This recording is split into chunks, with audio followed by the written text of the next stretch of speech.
The Giants have been a disaster for years now, and the retirement of Eli Manning has only put New York in a deeper hole. The Giants looked for their next franchise quarterback back in 2019, and they hoped that Daniel Jones would be the answer. But that hasn't been the case, only fueling a confusing situation with Jones now entering his last season in New York, and the Giants likely on the search for a new QB. Back at the 2019 NFL Draft, the Giants were on the prowl for the heir to Eli Manning, and landed on Daniel Jones with the 6th pick. Jones started his rookie year with a fantastic preseason, but he was still the backup to Eli when the regular season rolled around. Jones didn't have to wait very long to be named the starter though, taking over in week 3. He managed to throw for 336 yards and 2 touchdowns, rushed for 2 more touchdowns, and despite fumbling twice, helped the Giants come back from down 18, and he had a game-winning drive to down the Buccaneers. He was named the NFC Offensive Player of the Week, and to follow it up, he beat the Redskins 24-3. Turns out he loves playing Washington. Late in the season, he threw 5 touchdowns in a win against the Skins. His season came with plenty of bad times too though. In week 6, he threw 3 picks in a loss to New England. It's not much of a surprise here, but the Giants were ass. If you take away the 2 games against Washington, Jones went 1-9.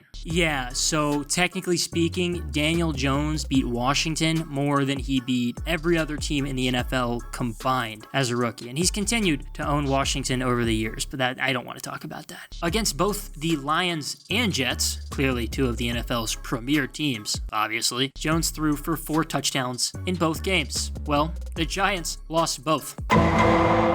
He finished his rookie season with 3,027 yards, 24 touchdowns, 279 rushing yards, and 2 rushing touchdowns. Good. Well, it came with 12 interceptions and a league-leading 18 fumbles. Not particularly ideal. Eli Manning retired that offseason, and suddenly it was Daniel Jones' team, and he was named a team captain. He had one very iconic moment that you almost certainly remember. Jones broke away and ran for 80 yards, hitting a top speed of 21 miles per hour, and then tripped. Plus, on the year, he dealt with a few pretty annoying injuries, just some hamstring and ankle issues. In the final game of the season, he passed for 229 yards, 2 touchdowns, and an interception in a win over the Cowboys. Now, that doesn't seem like a big deal. Why the hell would I even bring up that stat? But it did matter, because it was the first time the Giants beat Dallas since 2016, and it was the best team record since 2016. 6-10. 6-10. So, yeah, things were pretty bad in New York for a while, and they still are now too. On the year, Jones had 2,943 yards and only 11 touchdowns to 10 interceptions, plus 423 rushing yards and a touchdown. The good news, he had 7 less fumbles, 11 in total. The bad news, he still led the league. Last season, Jones only played in 11 games, going 4-7 before he landed on injured reserve with a neck injury. He did earn NFC Offensive Player of the Week after he threw for a career-high 402 yards, 2 touchdowns, and an interception in a victory over the Saints. Overall, Jones passed for 2,428 yards, 10 touchdowns, and 7 interceptions. Plus, on the ground, 298 yards, 2 touchdowns, and 7 fumbles. Now, in the NFL, if you want to know what a team is actually thinking, don't listen to what they're saying, just pay attention to what they're doing. And the Giants, well, they declined Daniel Jones' 5th-year option, meaning after this season, he'll be a free agent unless New York decides to get a deal done, which would be one hell of a shock. Daniel Jones is absolutely on the hot seat, and he knows it. The reality is, the Giants haven't done much to help him out along the way, though. Owner John Mara, when he introduced a new general manager, said that New York had done everything possible to screw up Jones from the second he got to the building. And whether or not that's true doesn't really matter anymore. What does matter,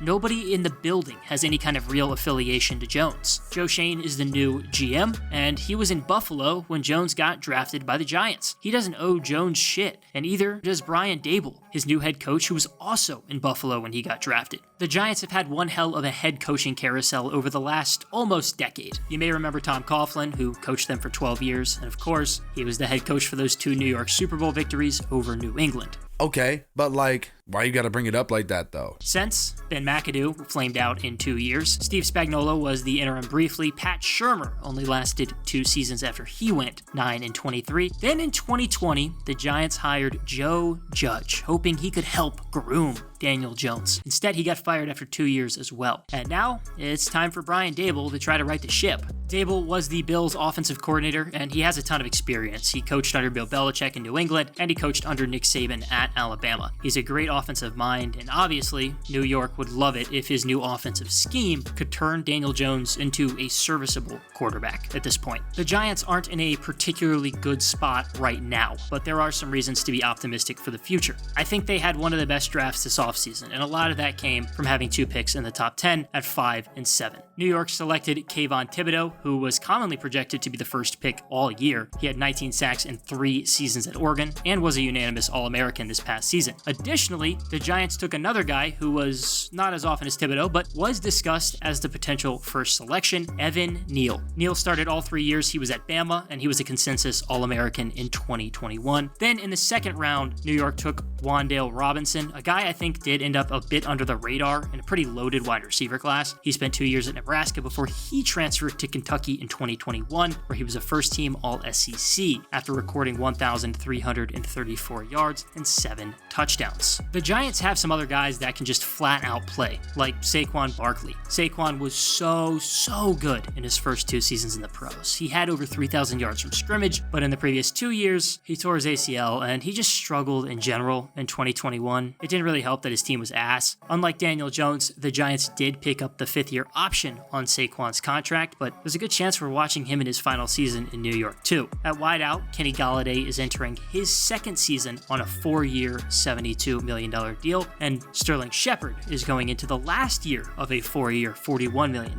deal. So for those keeping count, Daniel Jones, Saquon Barkley, and Sterling Shepard all may be elsewhere in 2023. That being said, I think the most exciting wide receiver, maybe player to watch for the Giants other than Jones this upcoming season, is going to be Kadarius Toney. New York took him at 20 at the 2021 NFL Draft. In his rookie year, well, it was really bad. Slow start, pretty disappointing season, 420 yards.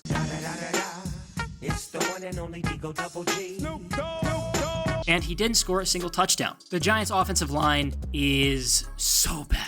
Words can't even properly explain how bad that line is. Think Chris Brown and Ray Rice stuck in an elevator together with women bad. Nobody wins that situation. The single bright spot to look at on the line is Andrew Thomas. New York selected him at 4 at the 2020 NFL Draft, and last season, he literally had more receiving touchdowns than Kenny Golladay and Kadarius Toney combined. There are a handful of players on the Giants that give reason for fans to at least have some kind of optimism. All I'll say is thank God that Dave Gettleman retired, if that's what we're actually going to call it. And of course, right after he's gone, the Giants go on to have arguably their best draft of the decade. Kayvon Thibodeau, Evan Neal, and Andrew Thomas, they're all going to be in New York for years to come, and they're going to give Giants fans a reason to watch. But as it stands, it appears that after 2022, the Giants are going to enter a new era without now certified bust Daniel Jones, and who knows, maybe they're going to be without Saquon Barkley or Sterling Shepard too. Brian Daboll may be able to turn things around in the Big Apple. The reality is, it's just probably not going to be with Daniel Jones behind center.